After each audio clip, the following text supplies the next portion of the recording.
gagnez quoi dans ça? Vous gagnez quoi dans ça? Nous sommes une famille. Après, nous sommes une famille. On est bien ensemble.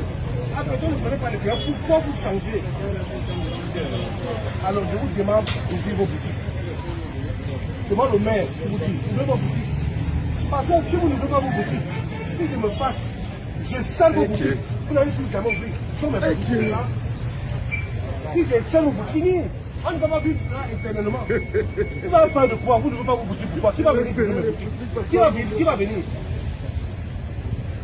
Je vous donne, ouvrez les boutiques. Ouvrez les boutiques.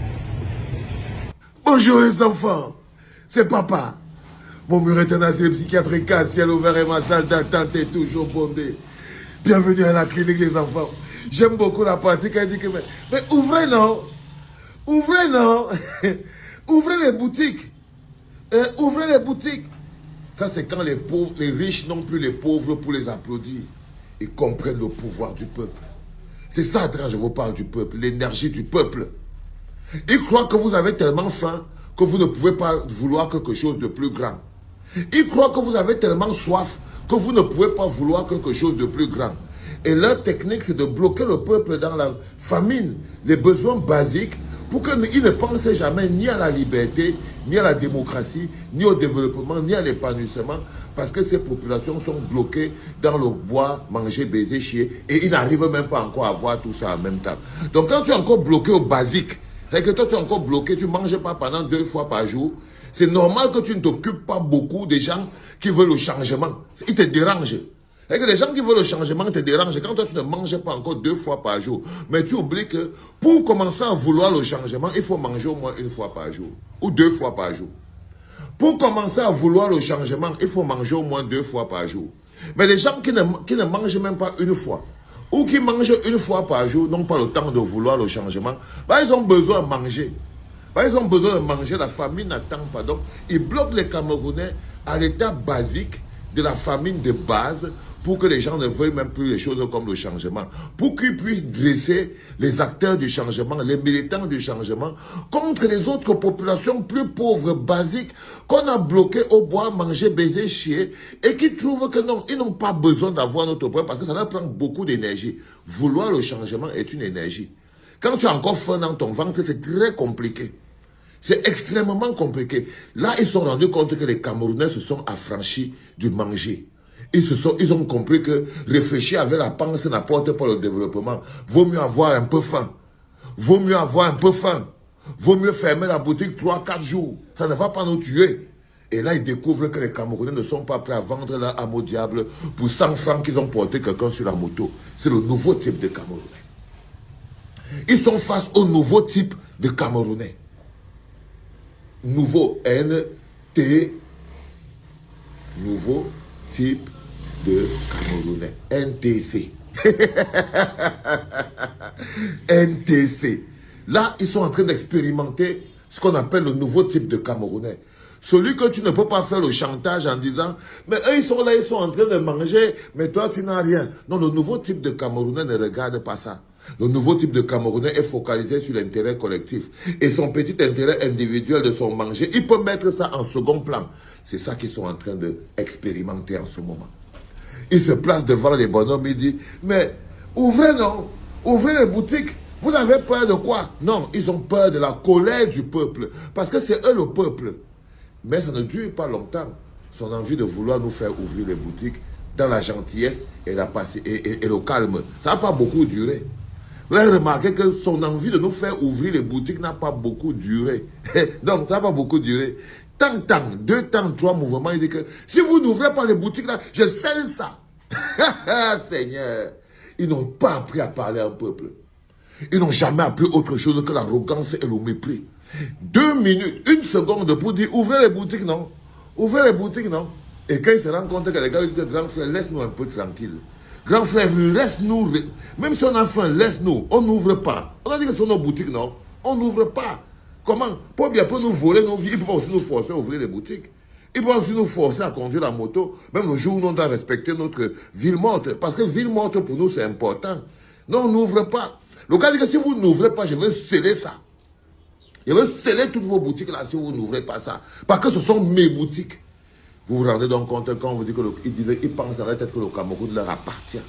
Voilà un bonhomme qui est maire, donc il a été élu par les populations. Ce qu'il utilise pour faire tout ça, c'est le budget qui vient des impôts des populations.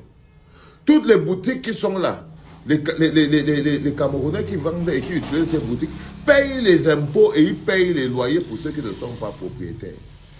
Donc, à un moment donné, dès l'instant où tu payes le loyer quelque part, ce n'est pas un job. Dès l'instant où tu payes le loyer quelque part, tu peux ouvrir comme tu peux décider de ne pas ouvrir. Depuis quand donc, dès que tu n'ouvres pas ta boutique, le maire vient sceller. Voilà le niveau, voilà où on est arrivé dans le Cameroun. Et que tu n'ouvres pas ta boutique, le maire vient sceller. Il force les Camerounais à ouvrir les boutiques, alors qu'en ce moment, les Camerounais sont en mode ghost town. Alors qu'en ce moment, les Camerounais sont en mode ville morte. Quand j'ai regardé ça, on n'est que vendredi aujourd'hui. Le gros mouvement de ville morte, qui sera surveillé pour voir qui va tenter d'ouvrir sa boutique. Le gros mouvement de ville morte commence lundi. Commence lundi, c'est un mouvement de ville morte qu'on va parler de ça partout dans le monde. Le gros mouvement de ville morte commence lundi. Lundi, avec les surveillants. Ceux qui vont surveiller, qui vont ouvrir la boutique. Si vous pensez que le gouvernement va mettre un policier derrière chaque benzikineur, jouisseur, comment ils vont vous payer? Vous serez payé par le gouvernement de Paul Biya, soit pour continuer de conduire la moto parce qu'ils savent que vous avez faim et qu'ils peuvent vous manipuler. Donc, soit ils vont vous dire que non, vous n'allez pas rester les jours sans manger, alors que c'est votre gagne-pain. Comment on peut vous bloquer votre gagne-pain? Hein? Ils ont l'argent pour manger, ils sont couchés en bain, ils mangent les crabes, ils sont ceci, ils sont cela, et ils vous disent de faire les villes mortes pour que vous ne mangez pas. Parce qu'ils se foutent de vous. Ils se foutent de vous. Maintenant, ils se rendent compte que le nouveau type de Camerounais n'intègre pas ça. Le nouveau type de Camerounais est au-dessus de ce type de basicité, donc ils ferment. Donc, ils ferment pour être dans la mouvance nationale. On a 3 jours de ville morte. Si tu veux risquer ta boutique, tu ouvres. Parce qu'on va vous payer pour qu'on filme pour montrer à Bruno Bidjam. Ils vont vous corrompre pour que vous ouvrez les boutiques, pour qu'ils filment, pour montrer à Bruno Bidjam. Le risque que vous courez avec le fait d'ouvrir les boutiques, vous ne pouvez plus. Je vous conseille de ne pas ouvrir vos boutiques. Parce qu'en ce moment précis, le gouvernement de Paul Biya a recruté des Camerounais pour être des casseurs. Donc, comme on a fait par exemple, quand on a dit que ville morte là, vous allez voir des gens qui marchent dehors pour voir qui a ouvert la boutique pour casser. Pour qu'ils disent que c'est le mouvement des villes mortes qui a fait qu'ils cassent les boutiques et maintenant pour vous dresser contre les manifestants qui manifestent pourtant pour votre propre bonheur. Donc, Paul Atanga-Ndji va faire ce qu'il fait au Nozo habituellement. En ce moment, par exemple, Paul Atanga-Ndji, c'est quelqu'un qui a au moins 4 à 5 milices qui coupent des têtes des militaires dans le Nozo. Paul Atanga-Ndji que vous voyez là, au même titre que dans Douala, parmi les milices qui cassent les boutiques des nordistes et qui arrêtent les nordistes et les bamileke et tout. Mais ce sont les milices de Paul Atanga-Ndji. Aussi, vous croyez par exemple que les gars comme les Elisam, ils tirent leur force du fait que Paul Atanga-Ndji, c'est quelqu'un qui fonctionne avec les milices. Donc, si vous ouvrez vos boutiques le jour du Ghost Town, c'est-à-dire que lundi jusqu'à mercredi, si vous voyez votre boutique en train d'être cassée ou brûlée, sachez que c'est Paul Atanga-Ndji qui a envoyé ces gens venir casser vos boutiques pour faire croire aux gens que les manifestants ont cassé vos boutiques. Donc, pour éviter seulement les problèmes de quoi que ce soit avec les casseurs de boutiques de Paul Atanga-Ndji, restez, fermez vos boutiques. Gardez vos motos, gardez vos taxis. Sinon, il va se servir de votre présence dehors pour faire du sale dans le but d'incriminer les marcheurs pacifiques qui, eux, sont en mode ville morte. Qui sont en mode ville morte. Vous avez aujourd'hui, vendredi, demain, samedi, dimanche, faites les courses. L'intérêt supérieur de la nation est supérieur à vos petits grisaillements que j'entends à partir d'ici là. C'est supérieur à tout ça. Et ce pourquoi on se bat est plus important que vos boutiques, c'est plus important que tout ça. Vos motos, vos taxis et tout. Et c'est ça que si vous venez risquer ça dehors entre lundi et mercredi, c'est Paul Atanga-Ndji qui va brûler ça. C'est Paul Atanga-Ndji lui-même qui va brûler ça.